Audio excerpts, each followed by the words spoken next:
अस्सलाम वालेकुम students, I am a teacher Adnan Saeed. Student, आज के लेक्चर में हमने देखना है कि कैसे अगर मैं यूज़र को कहूँ कि एक सेकंड एंटर कर दे, मुझे नंबर ऑफ़ सेकंड्स एंटर करे और मैं उन नंबर ऑफ़ सेकंड्स को आवर्स, मिनट्स और सेकंड तीनों पार्ट्स में अलग-अलग किस तरह से डिवाइड कर सकता हूँ। तो स्टूडेंट्स, यहाँ पे इस प्रोग्राम में उसने यही कहा हुआ है कि यूज़र से सिर्फ़ और सिर्फ हमने सेकंड्स में इनपुट लेनी है, चाहे वो 5 डिजिट नंबर एंटर करे या जितने मर्जी डिजिट नंबर एंटर करे। जैसे ही वो नंबर एंटर करेगा तो हमने उसको प्रिंट करवा देना है या उसको बदल देना है आवर्स, मिनट्स और सेकंड्स के अंदर। तो स्टूडेंट, रूल वही है, प्रीवियस एक्टिविटी को ही दिमाग में रखते हुए आपने करना है।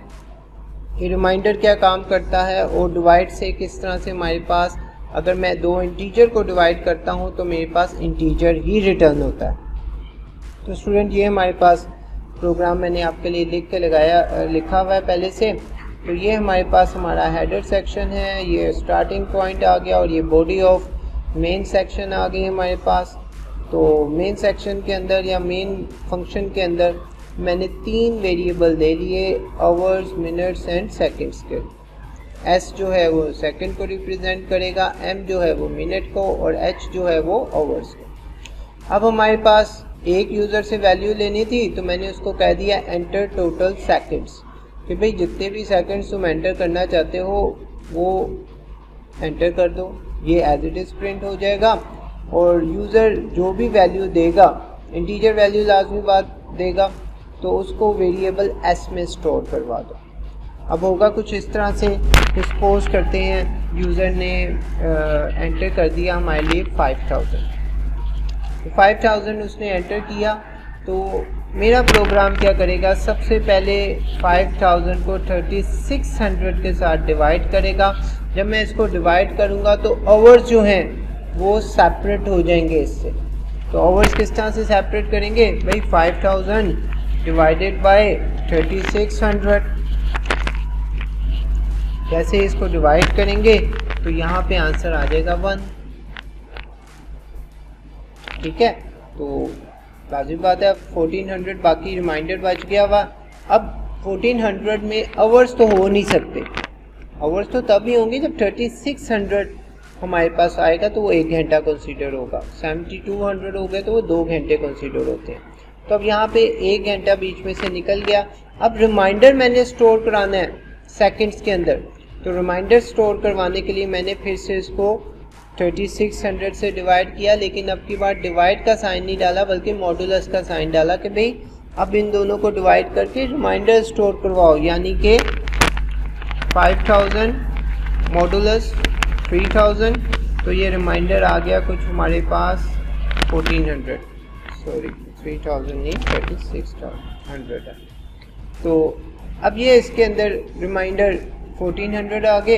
अब मैंने मिनट्स को अलहदा करना है। तो स्टूडेंट्स, मिनट अलहदा करने के लिए हमारे पास है कि 1 घंटे के अंदर 60 मिनट होते हैं। तो अब मैंने रिमाइंडर में से जितने भी सेकंड्स बाकी बचे हुए हैं उनमें से मिनट्स निकालने के लिए मुझे क्या करना पड़ेगा, 1400 को डिवाइड करना पड़ेगा 60 के साथ। जब मैं इसको 60 के साथ डिवाइड करूँगा, एक दफ़ा इसको करके भी देख लेते हैं हम लोग।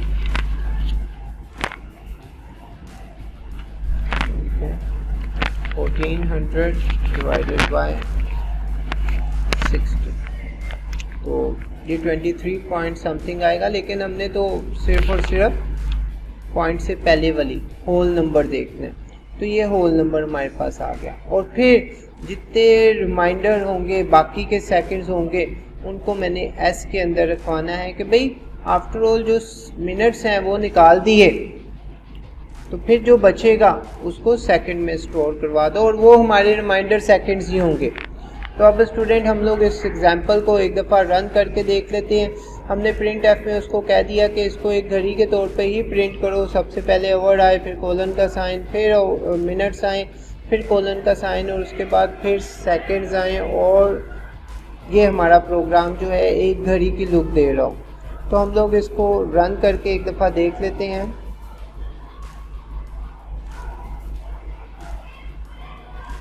अब मैंने यहाँ पे 5000 सेकंड एंटर किए, तो ये इस वक्त बता रहा है कि 1 hour 23 minutes and 20 seconds। तो ये देखें हमारे प्रोग्राम को उसने एग्जैक्टली वैसे ही एवेलुएट किया जैसे मैंने यहाँ पे कैलकुलेशंस करके आपको दिखाई कि 3600 से जब डिवाइड करेंगे तो 1 आएगा, 60 से डिवाइड करेंगे तो 23 मिनट्स आ जाएंगे। तो इसने बिल्कुल वैसे ही किया। आप लोग इसको डिफरेंट वैल्यूज़ के साथ भी एक दफ़ा ट्राई कर सकते हैं। मैं सपोज करता हूँ हम लोग यहाँ पे 7000 वैल्यू देते हैं, तो ये देखें अब हमारी वॉच ने डिफरेंट वैल्यूज़ दी हैं। अगर फिर से रन करूँगा, सपोज करते हैं मैं 10,000 एंटर करता हूँ, तो ये अब 2 घंटे 46 मिनट और 40 सेकंड शो कर रहा है। स्टूडेंट्स होप सो आपको इस एग्जांपल की अच्छे तरीके से समझ आ गई होगी। इसको नोट करें, इसको कंप्यूटर पे ज़्यादा से ज़्यादा रन करें, डिफरेंट वैल्यूज़ के साथ रन करें। इस कैलकुलेशन को अच्छे तरीके से समझें कि आफ्टर ऑल ये हमने क्यों कैलकुलेशंस की हुई हैं। मैंने अपने ओन पे जितनी ज़्यादा एक्सप्लेनेशन इसमें कर सकता था आपके लिए कर दी है। तो स्टूडेंट्स मिलते हैं नेक्स्ट लेक्चर में। Till then take care and Allah हाफिज़।